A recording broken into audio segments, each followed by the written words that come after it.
सार। गुरु साहिबान और संत महात्माओं की वाणी सच्चे नाम, सच्चे शब्द, सच्ची वाणी और अमृत के वर्णन से भरपूर है। इस वाणी में जीवात्मा को बार बार इस सच्चे अमृत की प्राप्ति के लिए प्रेरणा दी गई है, ताकि यह जन्म मरण के चक्कर से मुक्ति प्राप्त करके परमेश्वर में समाकर सहज आनंद के अमर जीवन की अधिकारी बन जाए। गुरु साहिब समझाते हैं कि नाम, शब्द या वाणी का सच्चा अमृत परमात्मा का रूप है। सच्चा नाम, सच्चा शब्द और सच्ची वाणी परमात्मा की सृष्टि का सृजन तथा प्रतिपालन करने वाली शक्ति है। उस कर्ता पुरुष ने स्वयं यह विधान या नियम सृजित कर दिया है कि केवल यह शक्ति ही जीवात्मा के पूर्व कर्मों को नाश करके इसको जन्म मरण के चक्कर से मुक्त करके अमर जीवन का वरदान बख्श सकती है। गुरु साहिबान समझाते हैं कि सच्चे नाम, सच्चे शब्द या सच्ची वाणी का अमृत प्रत्येक जीव के अंदर है तथा जीवात्मा अंदर से ही इस अमृत को प्राप्त कर सकती है।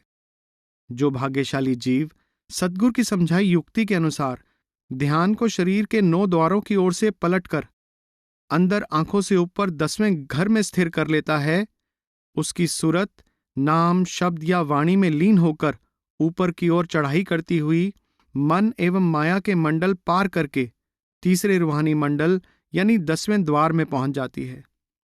वहां पहुंची आत्मा शब्द यानी वाणी के अमृत सरोवर में स्नान करके कर्मों और संस्कारों से निर्मल हो जाती है। आत्मा को अपने निर्मल स्वरूप का बोध हो जाता है तथा वह नाम, शब्द या वाणी के सहारे ऊपर उड़ान भरती हुई अपने अनादि अविनाशी धाम सतलोक में पहुंच जाती है।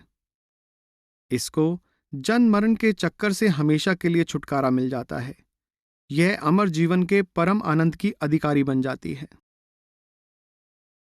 गुरु साहिबान समझाते हैं कि नाम, शब्द या वाणी रूपी अमृत की प्राप्ति कुल मालिक की दया मेहर तथा सद्गुरु की शरण द्वारा होती है। नाम, शब्द या वाणी के रूप में हरि ही कार्य कर रहा है और सद्गुरु भी निराकार परमेश्वर का ही साकार रूप होता है। सारी सृष्टि परमात्मा की रजा या मौज का खेल है। जो कुछ करता है कुल मालिक स्वयं करता है, परंतु वह जो कुछ करता है नाम, शब्द, वाणी तथा सद्गुरु का रूप धारण करके करता है। वह स्वयं ही जीव को नाशवान जगत का अंग बनाता है, स्वयं ही उसको जन्म मरण के चक्कर में डालता है तथा स्वयं ही दया मेहर करके उसको जन्म मरण के चक्कर से मुक्त करके अमर जीवन का अधिकारी बना देता है। संत महात्माओं ने समझाया है कि अमृत एक है। वह अमृत प्रत्येक जीव के अंदर है। वह अमृत आत्मा को पीना है। वह अमृत ही अमर जीवन का वास्तविक साधन है। बाहरी कोई पदार्थ कभी इस अमृत का स्थान नहीं ले सकता और जीव को अमर जीवन का अधिकारी नहीं बना सकता। राधा स्वामी सत्संग ब्यास की पुस्तक एक नाम तारे संसार का समापन, ऑडियो कॉपीराइट 2022, राधा स्वामी सत्संग ब्यास।